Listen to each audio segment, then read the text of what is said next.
Aujourd'hui, on continue le chapitre 1er et sans plus tarder, donc on va lire les versets 19 à 22. Elles firent ensemble le voyage jusqu'à leur arrivée à Bethléem. Et lorsqu'elles entrèrent dans Bethléem, toute la ville fut émue à cause d'elles, et les femmes disaient « Est-ce là Naomi ?» Elle leur répondit « Ne m'appelez pas Naomi, appelez-moi Mara, car le Tout-Puissant m'a rempli d'amertume. J'étais dans l'abondance à mon départ, et l'Éternel me ramène les mains vides. Pourquoi m'appelleriez-vous Naomi, après que l'Éternel s'est prononcé contre moi et que le Tout-Puissant m'a affligé ?» Ainsi revinrent du pays de Moab Naomi et sa belle-fille Ruth, la Moabite. Elles arrivèrent à Bethléem au commencement de la moisson des orges. Alors nous voyons ici Naomi rentrer au pays. Elle ne rentre pas avec une attitude d'humilité, de repentance, mais elle rentre pleine d'amertume. Elle rentre à Bethléem avec sa belle-fille Ruth, et le premier point qu'on voit ensemble, c'est l'effervescence qu'il y a lors de son retour. Naomi et Ruth font le voyage ensemble. On imagine que le voyage ne s'est pas fait en quelques heures, mais en plusieurs jours, voire peut-être plusieurs semaines. Mais en tout cas, elles ont eu le temps de discuter entre elles. Peut-être qu'elles n'ont pas trop parlé. Peut-être qu'elles se sont rappelées des choses du passé de Moab. On se rappelle que Ruth, elle a toujours vécu dans le pays de Moab. Et donc, il y avait une part de nostalgie dans son cœur. Peut-être qu'elle se posait toutes sortes de questions. Et pareil pour Naomi qui rentre chez elle à Bethléem. Peut-être qu'elle se disait « Mais comment je vais être reçue là-bas ? Comment on va me regarder ? Comment je vais être accueillie ?» Puisque, effectivement, elle retourne quand même 10 ans après dans sa ville natale, dans son village natal.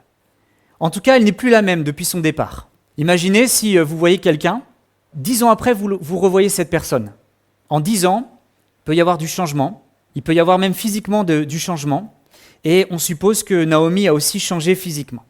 Pour comprendre son arrivée, il faut déjà réaliser que Bethléem, c'est un petit village où tout le monde se connaît. Donc forcément, le départ de Naomi s'est ressenti, et quand elle revient, encore plus. Les visiteurs l'ont tout de suite remarqué. Les nouvelles et les rumeurs circulent aussi très vite dans ces petits villages, et c'est pourquoi il est écrit au verset 19 « Et lorsqu'elles entrèrent dans Bethléem, toute la ville fut émue à cause d'elles, et les femmes disaient « Est-ce là Naomi ?» Donc on imagine que dans le village, tout le monde parle de ça. Est-ce que c'est bien elle ? Est-ce que c'est vraiment la femme qu'on a connue, qui revient 10 ans après ? Et puis, ils se sont forcément aussi posé cette question, mais où est son mari ? Où est passé Elimelech ? Et puis même, où sont ses fils ? Elle revient juste seule avec une femme qu'on ne connaît pas. Imaginez comment ça a pu discuter dans les familles, etc. Peut-être que, dans un premier temps, le village s'est montré critique. Ou alors peut-être qu'ils ont éprouvé de la compassion pour elle. Ils ont vu sûrement sa tristesse sur son visage. D'ailleurs, c'est ce qu'on remarque en premier quand on voit une personne, c'est son aspect. On ne le dit pas, mais souvent les gens ont vieilli en disant, et c'est sûr que c'est ce qu'on remarque aussi en premier. En tout cas, sur son visage, il y avait de la tristesse. Cette femme, elle est accablée. Cette femme, on veut qu'on l'appelle Mara, qui veut dire amère. Elle se sent amère, elle est amère d'ailleurs, envers le Seigneur. L'amertume, deuxième point justement. Naomi ne cache pas sa situation. Elle va répondre clairement face peut-être aux interrogations, verset 20.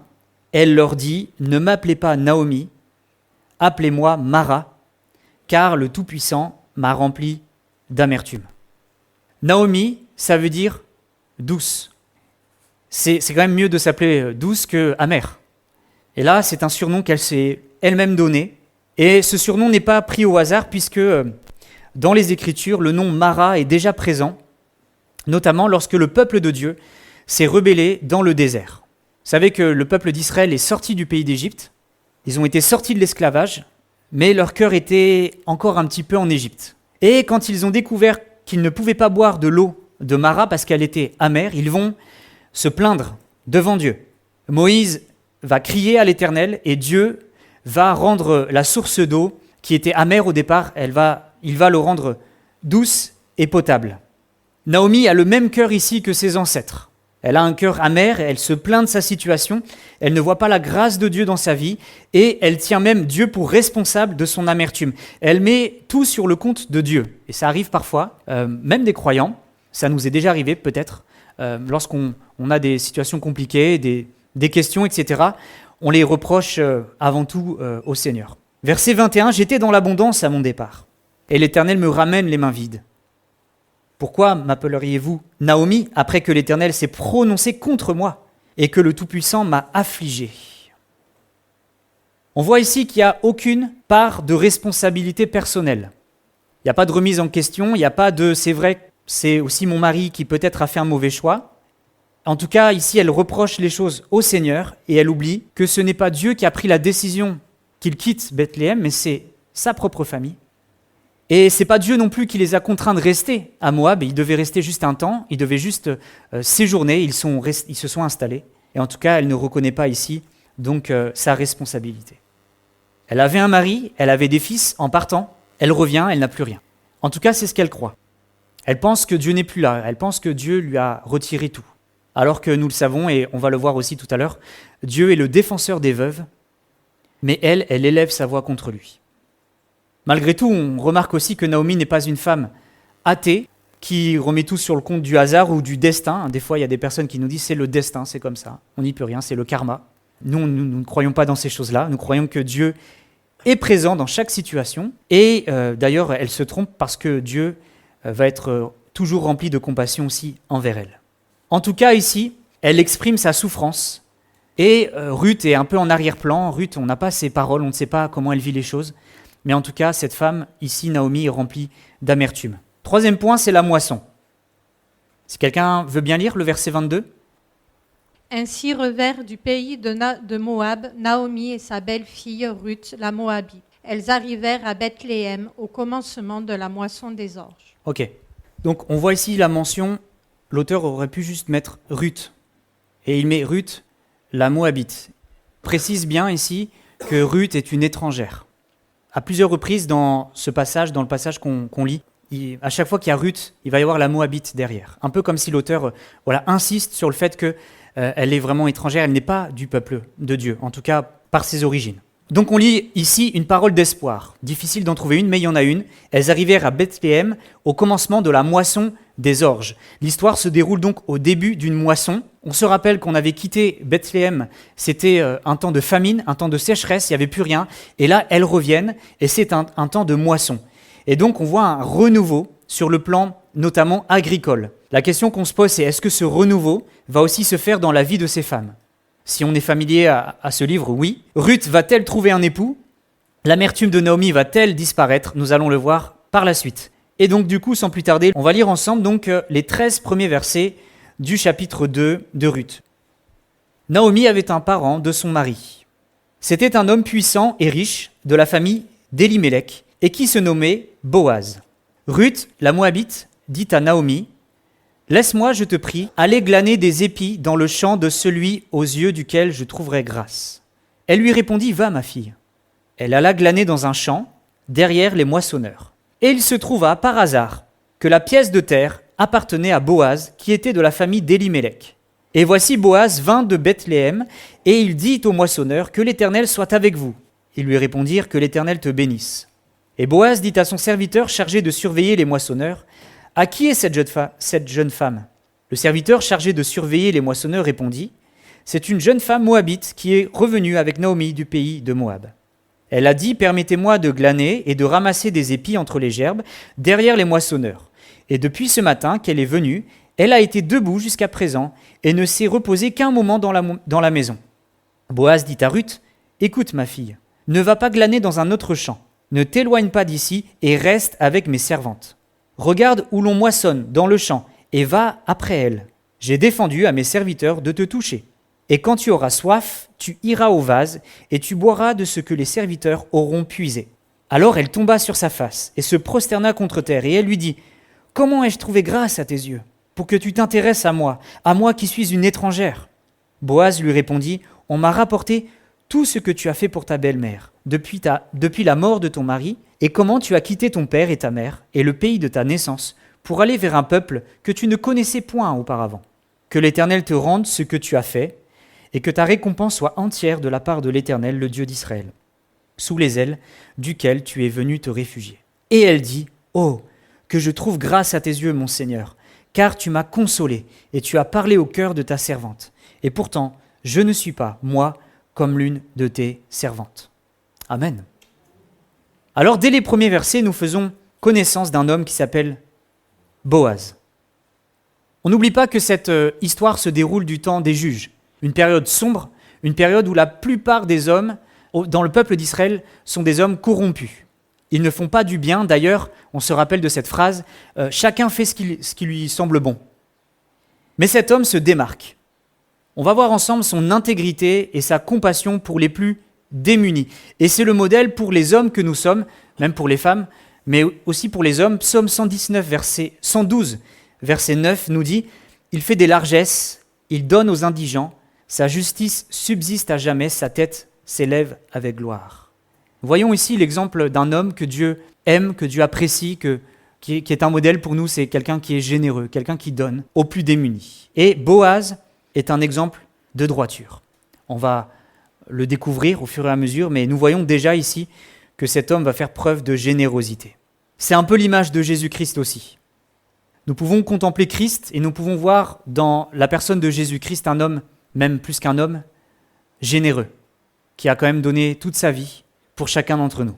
La grâce que Boaz va manifester préfigure celle de Jésus, une grâce qui a payé pour notre salut, une grâce qui nous fortifie, une grâce qui nous aide aussi à aimer ce monde brisé dans lequel nous vivons. Nous voyons que Jésus est venu dans ce monde qui est aussi un monde sombre, un monde marqué par le péché, où chacun fait ce qu'il veut, mais il est venu chercher les plus pauvres d'entre nous, pas les plus pauvres financièrement, mais les plus pauvres, ceux qui se sentent pauvres, ceux qui sentent qu'ils ont besoin de lui. Et nous faisons partie de cela. Et nous avons trouvé en lui un refuge, et nous avons trouvé en lui un nouveau statut, une nouvelle perspective. Nous vivons désormais pour la gloire de notre Seigneur.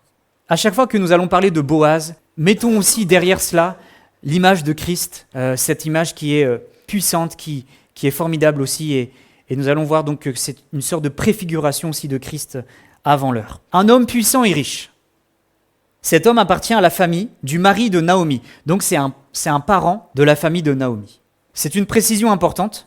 Boaz est le seul à porter ce nom dans la Bible. Et on ne sait pas trop la signification de ce nom, mais ça peut être la force, la puissance. En tout cas, oui, effectivement, cet homme est un homme puissant, un homme influent, puisqu'il a des champs, il a un champ, il a des serviteurs et il a aussi des biens. Il a aussi une bonne réputation dans sa communauté. Alors vous voyez que le Seigneur ne nous parle pas que dans la Bible d'hommes guerriers, d'hommes qui vont combattre, d'hommes qui vont être conducteurs dans des batailles, comme Gédéon par exemple. Mais la Bible nous donne un exemple ici d'un homme qui possède des terres et des serviteurs. Comme quoi chacun d'entre nous, dans notre propre travail, dans ce que Dieu nous a confié, nous pouvons être fidèles aussi. C'est un homme intègre et attaché à Dieu. Certes, il a des grandes richesses, mais il a aussi de grandes qualités. Et comme quoi le Seigneur n'est pas contre les riches, comme parfois on pourrait le supposer quand on lit la parole de Dieu. On a l'impression que Jésus aime vraiment particulièrement les pauvres et il déteste profondément les riches. Ce n'est pas le cas. Par contre, Jésus nous rappelle que c'est plus difficile pour un riche d'entrer dans le royaume de Dieu, parce qu'il a beaucoup de richesses et parce qu'on s'attache, quand on a de la richesse, des biens matériels, on s'attache beaucoup plus à cela, alors que les pauvres, et on le voit dans des pays comme en Afrique ou en Asie, les gens sont beaucoup plus réceptifs à la parole de Dieu puisqu'ils n'ont pas grand-chose. Et le peu qu'on peut leur donner, ça leur suffit. Et Christ nous suffit pleinement aussi. Mais cet homme est riche et il a aussi de grandes qualités. Mais tout d'abord, on s'arrête sur la foi de Ruth. Verset 2, Ruth, la Moabite, dit à Naomi, « Laisse-moi, je te prie, aller glaner des épis dans le champ de celui aux yeux duquel je trouverai grâce. » Elle lui répondit, « Va, ma fille. » J'ai noté la foi de Ruth parce qu'effectivement, il faut quand même beaucoup de foi. Imaginez cette femme, déjà c'est une femme, elle est seule, elle connaît personne, elle est étrangère, et elle y va un petit peu au culot. Elle y va, elle se dit peut-être que quelqu'un va me permettre de glaner dans un champ. On se rappelle, c'est une jeune convertie, elle n'a pas d'argent, elle a quitté sa famille, elle est célibataire, elle est veuve, pourtant sa foi apparaît clairement ici. Les circonstances ne jouent pas en sa faveur. Une fois de plus, l'auteur l'appelle la Moabite. Mais elle est audacieuse. Et la foi, c'est aussi oser. Elle se tourne vers Naomi et elle lui fait cette demande qu'on a vue ensemble. Elle propose de glaner. Est-ce que vous connaissez ce terme ? On le trouve un peu dans la parole de Dieu. Glaner dans un champ, c'est récolter les grains tombés par terre et des épis sur lesquels il y a encore des grains qui n'ont pas été ramassés. À l'époque, on ramassait les choses à la main, il n'y avait pas de machine. Et il arrive que les serviteurs, pressés par le temps, et on le sait encore aujourd'hui, ceux qui travaillent dans les champs, ils y vont et ils font toute une rangée et ils ne reviennent pas sur la rangée. Ils passent à une rangée suivante. Et donc c'est un principe que Dieu a voulu, que Dieu a permis dans sa parole. Et nous voyons que Dieu a vraiment un cœur pour les plus pauvres, puisque dans Deutéronome 24, verset 19, il est écrit « Quand tu moissonneras ton champ et que tu auras oublié une gerbe dans le champ, tu ne retourneras point la prendre. Elle sera pour l'étranger, pour l'orphelin et pour la veuve, afin que l'Éternel, ton Dieu, te bénisse dans tout le travail de tes mains. » Il y a une part de générosité ici. Pas de gaspillage, mais ce qui reste, c'est pour les plus démunis. Donc on a vu les pauvres, les orphelins et les veuves. Et Lévitique 19, versets 9 et 10, « Quand vous ferez la moisson dans votre pays, tu laisseras un coin de ton champ sans le moissonner et tu ne ramasseras pas ce qui reste à glaner. Tu ne cueilleras pas non plus les grappes restées dans ta vigne et tu ne ramasseras pas les grains qui en seront tombés. Tu abandonneras cela aux pauvres et à l'étranger. Je suis l'Éternel, votre Dieu. » C'est une belle loi que Dieu a prévue pour aider les plus pauvres. Et donc Ruth a le droit de le faire. C'est pour ça qu'elle va demander. C'est pas du vol, attention. Heureusement que c'est prévu par le Seigneur, parce que sinon, on pourrait nous arriver dans des, dans des champs ou même dans des entreprises. Tout ce qui est par terre, le Seigneur m'a dit que je pouvais le prendre. Non, c'était pour l'époque aussi, mais il y a un bon principe que nous devons encore respecter aujourd'hui. Et ça existe encore. Il y a certains entrepreneurs, il y a certaines entreprises encore aujourd'hui qui font preuve de générosité. C'est vrai qu'on tape souvent dessus, on dit « Oh là là, les plus riches, ils s'en mettent plein les poches », mais il faut savoir aussi qu'il existe encore des bonnes personnes dans ce monde qui font preuve de générosité. Peut-être qu'elles ne le crient pas sur les toits, mais il y a aussi des choses qui existent encore. Et en tout cas, si quelqu'un est au Seigneur et qu'il entend ces choses-là, eh bien, ça doit aussi résonner dans notre cœur. Quelle part peut-être dans notre vie je laisse aussi à ceux qui sont un peu plus démunis ? Parce qu'il y en a encore aujourd'hui des pauvres, et il y en aura encore. Le Seigneur nous l'a dit. Il fallait donc faire un effort pour glaner. Et nous voyons que le Seigneur n'est pas pour le fait de ne rien faire et de dire « Seigneur, tu vas pourvoir à mes besoins, je vais rester allongé toute la journée dans mon lit et des anges vont venir m'apporter de la nourriture. » Non, nous voyons ici que Ruth a fait sa part. Certes, ça n'allait pas non plus radicalement changer sa condition et la condition de sa belle-maman, parce que c'était que des restes, mais ça leur permettait de survivre. Mais, je reviens à cela, on est dans le temps des juges. Chacun fait ce qu'il veut, donc il y en a plein qui ne le faisaient pas. La loi du glanage sur le glanage n'était pas toujours respectée. Donc Ruth y va par la foi. Elle prévoit de demander la permission au propriétaire dans l'espoir de recevoir une réponse favorable. Elle sait qu'elle a besoin de grâce. Quand Ruth rencontre Boaz, elle va obtenir sa grâce. Dieu est attiré par l'humilité. Il y prête attention. En revanche, il ne tolère pas l'arrogance et la prétention de croire que tout nous est dû. En ce sens, Ruth est un exemple pour nous. Elle s'en remet au Seigneur et elle s'en remet au propriétaire en demandant s'il est possible d'avoir quelque chose. C'est une tâche qui est pénible et humiliante. C'est pour ça qu'on voit aussi son humilité. Elle est prête à s'abaisser et à recevoir le peu de choses qu'elle peut avoir, mais qui lui est nécessaire. Alors aujourd'hui, imaginez un petit peu une femme célibataire sur un lieu de travail avec que des hommes. Dans certains pays, la situation aurait pu mal tourner. À l'époque de Ruth, le risque était encore plus grand. Désolé mesdames, mais les femmes n'étaient pas considérées. Il y a des servantes ici, mais malheureusement, cette femme aurait pu tomber entre les mains de personnes vraiment mal intentionnées. Elle aurait pu devenir esclave, elle aurait pu être abusée, oui. Mais c'est pour ça que Boaz va faire preuve de bonté envers elle. Ça, c'est important de s'en rappeler parce qu'il y a le contexte aussi de l'époque. Et donc, à l'époque de Ruth, c'était un risque qui était grand et Ruth n'a pas de famille pour la protéger. Ruth ne va pas avec un homme dans le champ en disant à cet homme de sa famille « protège-moi ». Elle y va seule. Mais elle choisit d'y aller par la foi. Et elle tombe sur un propriétaire bienveillant. Verset 3, elle alla glaner dans un champ, derrière les moissonneurs, et il s'y trouva par bonheur, moi dans ma version c'est par hasard, que la parcelle de terre appartenait à Boaz, qui était de la famille d'Elimelech. Par bonheur, par hasard, selon la version Semeur, On ne croit pas au hasard, vous êtes d'accord? La Bible nous dit, c'est surprenant, mais même des dés qui sont jetés, le résultat appartient au Seigneur. Ça ne veut pas dire pour autant que ça justifie le fait de parier, de jouer de l'argent. Attention à ça. Mais derrière les choix qui sont faits, il y a la volonté de Dieu. J'en veux pour exemple Jonas. Ils font un tirage au sort. Et le sort tombe sur Jonas. C'est lui qui est jeté dans l'eau. Dieu est derrière ça. Je referme la parenthèse parce il ne faut pas rester sur ça, mais ici c'est mal traduit quand c'est marqué au hasard, mais c'est par bonheur ou par la volonté de Dieu, surtout parce qu'il y a la providence de Dieu. Rappelez-vous, c'est l'un des points importants dans Ruth, c'est que Dieu est derrière chaque situation. Croyez-vous que l'univers entier est placé sous la direction de Dieu? On l'avait vu ensemble, à travers de la théologie propre. Les temps, les circonstances sont sous la maîtrise de Dieu.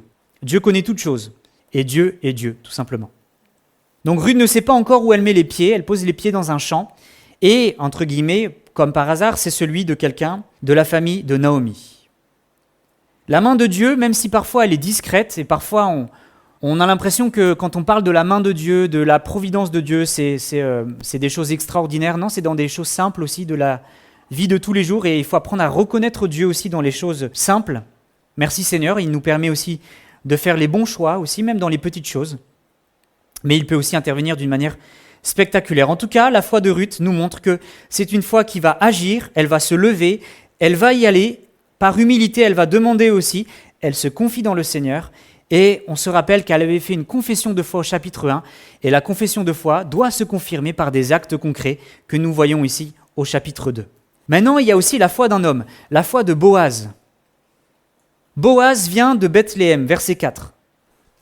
Et voici, Boaz vint de Bethléem, et il dit au moissonneur, « Que l'Éternel soit avec vous. » Ils lui répondirent, « Que l'Éternel te bénisse. » Amen. Alors, ça paraît anodin, un verset comme ça, on se dit, mais qu'est-ce qu'on peut apprendre ici? En fait, on voit que Boaz est un bon patron. Il arrive, il salue ses employés, c'est important, vous allez me dire, c'est normal, mais il leur apporte une bénédiction, que Dieu soit avec vous. Et eux vont dire aussi que l'Éternel te bénisse.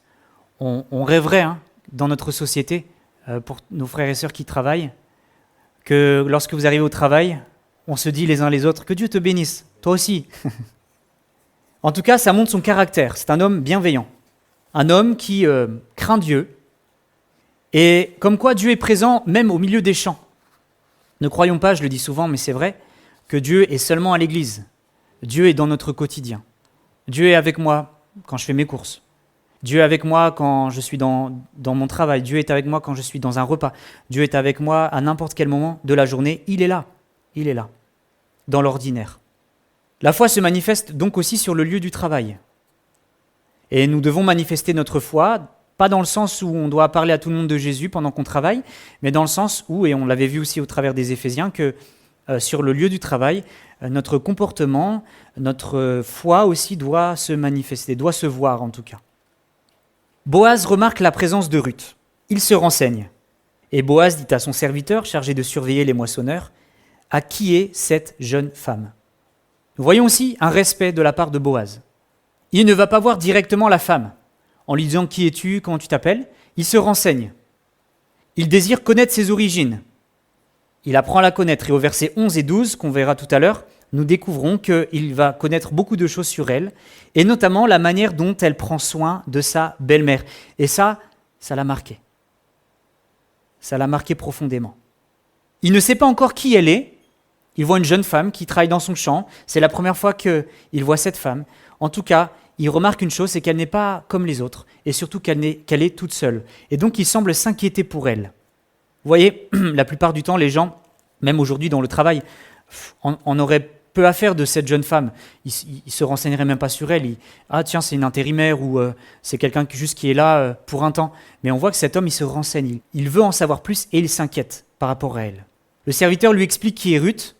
Il lui dit ses origines, son lien avec Naomi et sa demande de glaner dans le champ. Et au verset 7, il est même remarqué de cette femme qu'elle a beaucoup travaillé. En effet, elle a été debout jusqu'à présent et ne s'est reposée qu'un moment dans la maison. On voit que c'est une femme courageuse, une femme travailleuse.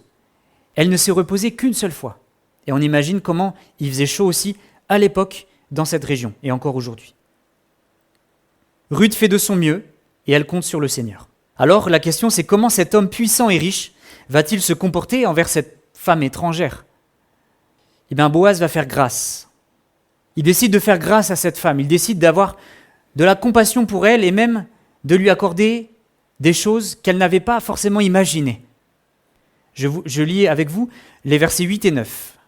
Boaz dit à Ruth, « Écoute ma fille, ne va pas glaner dans un autre champ, ne t'éloigne pas d'ici, reste avec mes servantes. Regarde où l'on moissonne dans le champ et va après elles. J'ai défendu à mes serviteurs de te toucher. Et quand tu auras soif, tu iras au vase et tu boiras de ce que les serviteurs auront puisé. » On remarque plusieurs choses ici. Déjà, Boaz lui donne le droit de ramasser les épis comme elle le veut. Il n'y a pas de limite. Tu prends ce que tu veux. Ensuite, donc c'est quelque chose qui va à contre-courant de la société à l'époque, où tout le monde était méchant. Lui, il est vraiment bon envers cette femme. Il ne permet pas seulement qu'elle puisse glaner dans son champ, mais il insiste pour qu'elle puisse rester avec ses servantes, c'est-à-dire qu'elle a la même place que les autres. Donc il veut pourvoir à ses besoins. Et puis aussi, il lui montre de l'eau pour se rafraîchir. Tu n'as qu'à aller là-bas, tu iras au vase, et dans les vases, il y a déjà de l'eau que les serviteurs auront puisée. Et à l'époque, ça ne se passait pas comme ça. À l'époque, c'était les femmes qui devaient puiser de l'eau pour les hommes, et les serviteurs puisaient de l'eau pour leurs maîtres. Mais là, eh bien, l'eau est déjà puisée, et Boaz va dire, tu as juste à aller là-bas pour te rafraîchir. Boaz va aussi accorder sa protection. Il va défendre à ses serviteurs de la toucher. Il veut qu'elle soit bien accueillie et protégée. Et nous avons ici, avant l'heure, une règle contre le harcèlement sur le lieu de travail. Et même à l'école, ça peut arriver aussi. Vous savez, des blagues qui sont parfois des blagues qu'on appelle des blagues sexistes, des choses un peu déplacées parfois, des blagues même un peu déplacées, même à l'école. Vous savez, vous imaginez toutes les moqueries qu'il peut y avoir sur un élève qui parfois est moqué par toute une classe, par toute une école, et c'est compliqué, c'est difficile. Cette femme aurait pu être moquée, cette femme aurait pu être mise de côté. Elle aurait pu même être abusée. Mais Boaz va dire, vous ne touchez pas cette femme. C'est beau. Elle qui a enduré tant d'épreuves, la voilà maintenant sous la grâce de cet homme. Ça a dû lui faire bizarre au départ. Verset 10, alors elle tomba sur sa face, se prosterna contre terre, et lui dit, comment ai-je trouvé grâce à tes yeux pour que tu t'intéresses à moi qui suis une étrangère. On voit une femme reconnaissante, une femme qui n'arrive pas à croire ce qui lui arrive. Mais comment c'est possible ? Pourquoi tu es aussi bienveillant envers moi qui suis une étrangère ? Elle ne s'attendait pas à tomber sur quelqu'un d'aussi gentil, d'aussi bien disposé et prêt même à pourvoir à ses besoins et la protéger. Et nous voyons que sa foi a été récompensée. Mes frères et sœurs, tout ce qu'on peut faire par la foi pour le Seigneur, ce sera un jour ou l'autre récompensé. Dieu est celui qui voit et nous pouvons bénéficier de la faveur de Dieu, notamment lorsque nous osons faire les choses par la foi aussi.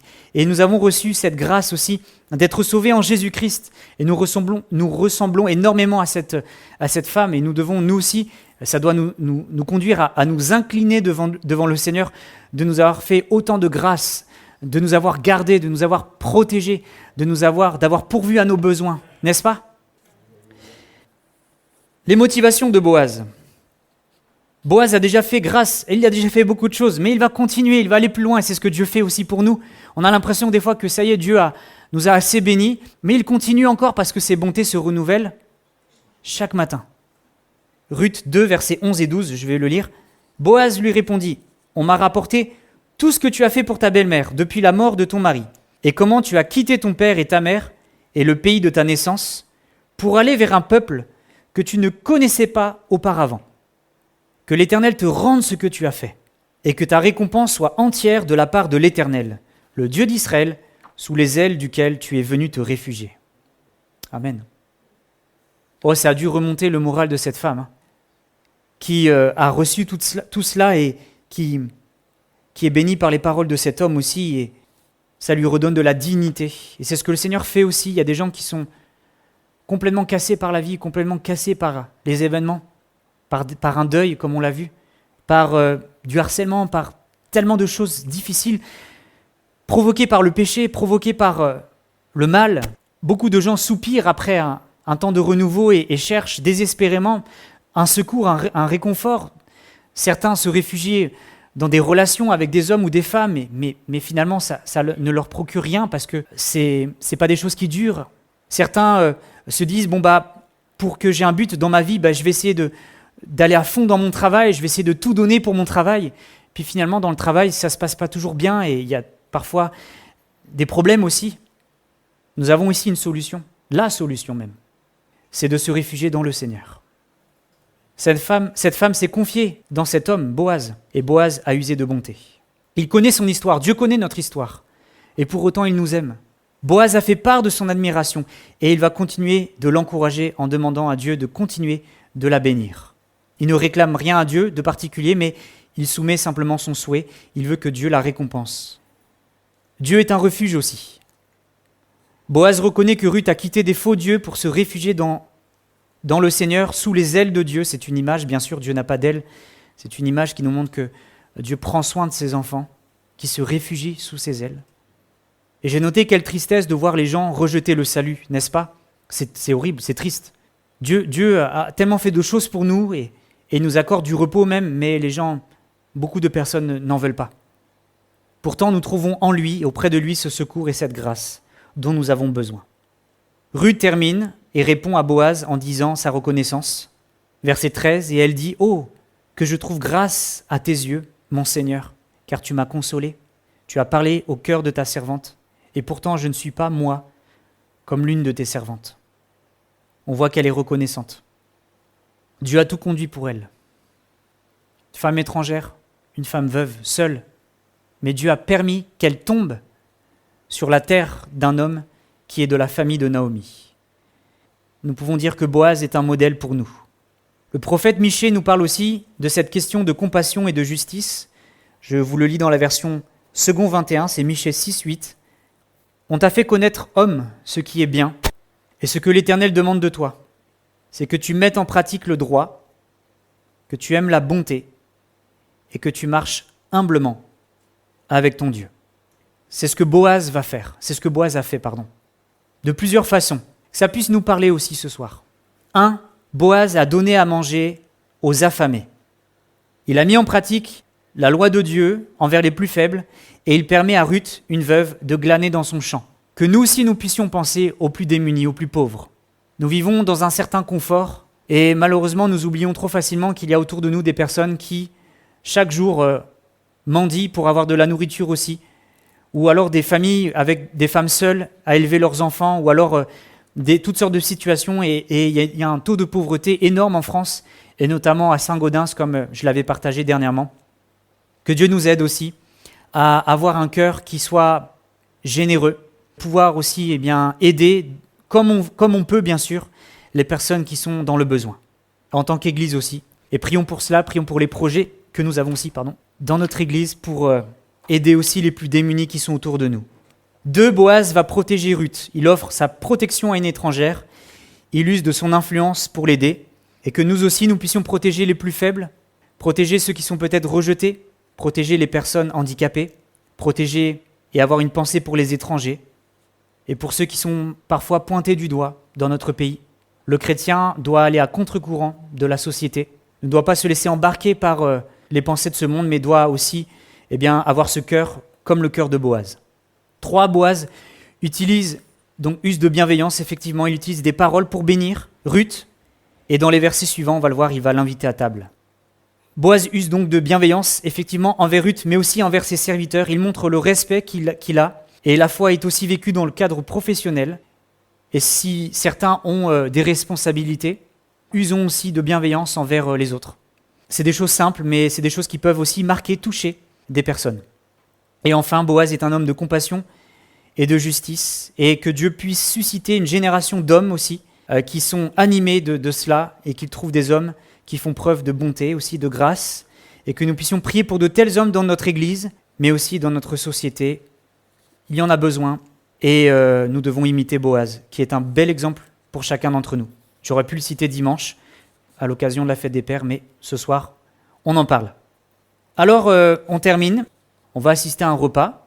Et pour cela, nous allons lire les versets 14 à 23 et nous allons donc terminer le chapitre 2 ensemble ce soir.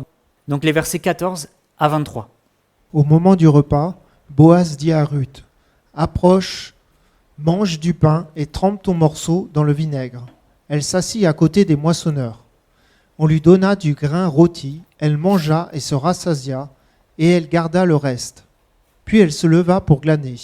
Boaz donna cet ordre à ses serviteurs, « Qu'elle glane aussi entre les gerbes et ne l'inquiétez pas. Et même vous ôterez pour elle des gerbes quelques épis, que vous la laisserez glaner sans lui faire de reproche. » Elle glana dans le champ jusqu'au soir, et elle bâtit ce qu'elle avait glané. Il y eut environ 1 épha d'orge. Elle emporta et rentra dans la ville, et sa belle-mère vit ce qu'elle avait glané. Elle sortit aussi les restes de son repas et les lui donna. Sa belle-mère lui dit, « Où as-tu glané aujourd'hui, et où as-tu travaillé ? Béni soit celui qui s'est intéressé à toi. » Et Ruth fit connaître à sa belle-mère chez qui elle avait travaillé. « L'homme chez qui j'ai travaillé aujourd'hui, dit-elle, s'appelle Boaz. » Naomi dit à sa belle-fille, « Qu'il soit béni de l'Éternel, qu'il se montre miséricordieux pour les vivants, comme il le fut pour ceux qui sont morts. Cet homme est notre parent, lui dit encore Naomi. Il est de ceux qui ont sur nous le droit de rachat. » Ruth la Moabite ajouta, « Il m'a dit aussi, reste avec mes serviteurs jusqu'à ce qu'ils aient achevé toute ma moisson. » Et Naomi dit à Ruth, sa belle-fille, « Il est bon, ma fille, que tu sortes avec ses servantes et qu'on ne te rencontre pas dans un autre champ. » Elle resta donc avec les servantes de Boaz pour glaner jusqu'à la fin de la moisson des orges et de la moisson du froment, et elle demeurait avec sa belle-mère. Nous voyons donc que la bienveillance de Boaz va même jusqu'à l'inviter à table. Elle va manger, elle va se rassasier et même elle va avoir un restant qu'elle va pouvoir emporter avec elle, pour le partager notamment à Naomi. Boaz est un patron donc qui mange avec ses ouvriers. C'est beau. Il ne s'isole pas de ses employés, il se joint à eux et il invite Ruth et il l'honore. En plus de cela, il mange donc avec ses serviteurs et il prend aussi à cœur son rôle d'hôte. Effectivement, il encourage Naomi Ruth à goûter les plats préparés. « Approche, mange du pain et trempe ton morceau dans le vinaigre. » Nous voyons que Boaz sert donc à table, il discute avec tous et c'est un bel exemple d'un homme qui a des responsabilités, qui a quand même de la richesse, mais qui se met au niveau des autres. Et c'est pas non plus un patron avare en disant « Écoutez, vous allez manger à la fin de la journée si vous avez envie, s'il vous reste quelque chose », mais il les invite à table, il leur fournit la nourriture, et même plus que ce qu'il faut, puisque chacun a bien mangé. Et cela nous fait penser bien sûr à Jésus, qui a nourri un jour, même deux fois, plus de 5000 personnes, 5000 hommes en tout cas. Il a pourvu à leurs besoins aussi. Il ne les a pas renvoyés simplement en leur disant « c'est bon, vous avez entendu, maintenant vous rentrez chez vous », mais il a aussi pourvu aux poissons et au pain. Donc dans ce simple repas, cet homme a témoigné de sa compassion, de sa générosité. Et nous aussi, eh bien, je le redis, mais c'est important, nous devons penser aux personnes qui sont aussi dans une situation précaire et qui ont besoin peut-être de se sentir respectées. Ça peut être leur payer un repas, ça peut être se mettre à leur niveau. Simplement, vous savez, je parlais avec quelqu'un l'autre jour qui travaille dans la rue et me dit simplement de passer du temps avec les gens. Parfois, ça leur suffit. Il n'y a pas besoin d'arriver en leur promettant monts et merveilles, mais de se mettre à leur niveau et de s'intéresser à eux, de les écouter. Eh bien, ça touche les gens. Et c'est ce que cet homme a fait ici aussi. Après le repas, Ruth reprend son travail dans le champ et Boaz va donner de nouvelles instructions.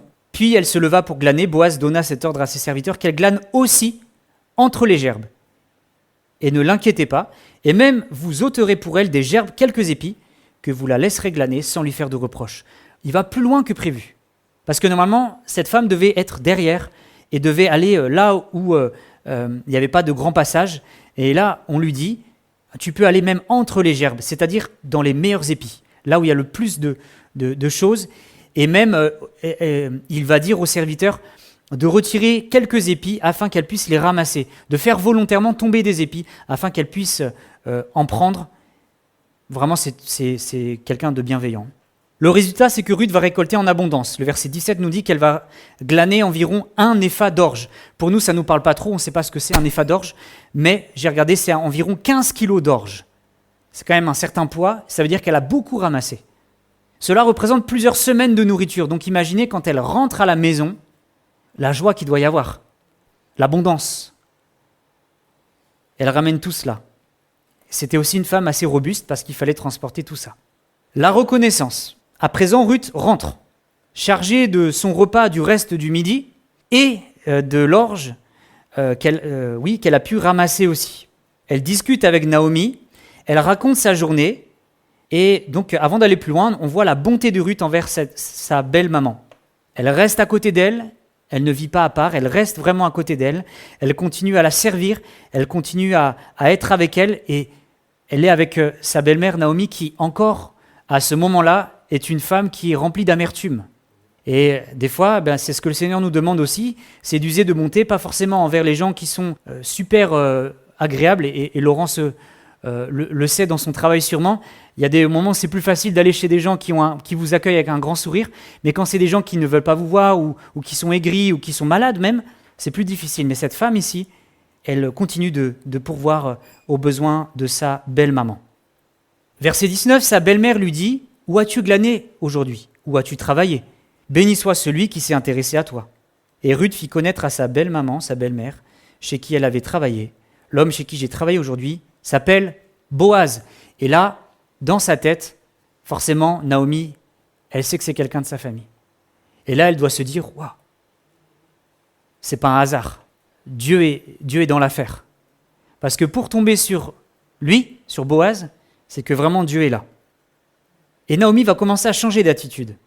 Verset 20, Naomi dit à sa belle-fille qu'il soit béni de l'Éternel, qu'il se montre miséricordieux pour les vivants, comme il le fut pour ceux qui sont morts.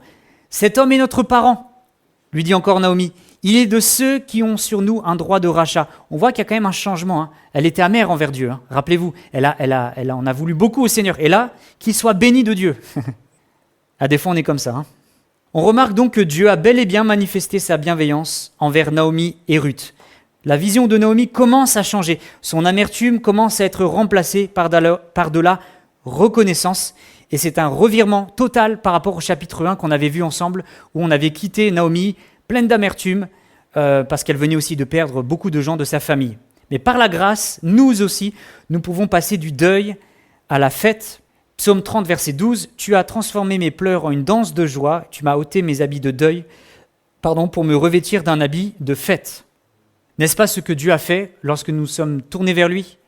On était remplis de pleurs, de tellement de deuil, de choses, mais le Seigneur nous a donné un nouveau vêtement, comme l'image du fils prodigue qui revient à la maison, et le Père lui donne un nouveau vêtement, une nouvelle bague, etc. Un espoir. Je termine avec ça. Naomi va aussi donner une information importante. Écoutons bien, c'est vraiment important, cette information. Cet homme est notre parent, lui dit encore Naomi. Il est de ceux qui ont sur nous droit de rachat. Le terme hébreu, il est lourd de sens. Il désigne effectivement, quand c'est marqué notre parent, il désigne un proche parent en mesure d'aider un membre de sa famille. Boaz, on le sait, a déjà aidé, mais Naomi voit plus loin. Elle sait que selon la loi de Dieu, cet homme-là a un droit de rachat. Si je peux dire dans d'autres termes, cet homme peut jouer le rôle de rédempteur. Un rédempteur, c'est quelqu'un qui rachète. Jésus est notre rédempteur, parce qu'il nous a rachetés, il a payé le prix pour que nous soyons libres. Lévitique 25 explique effectivement par quel moyen celui qui a droit de rachat peut protéger et secourir un parent. Deutéronome 25, c'est la même chose. Cette loi prévoit qu'au décès d'un homme, son frère doit épouser sa veuve et lui donner une descendance. C'était prévu par le Seigneur à l'époque.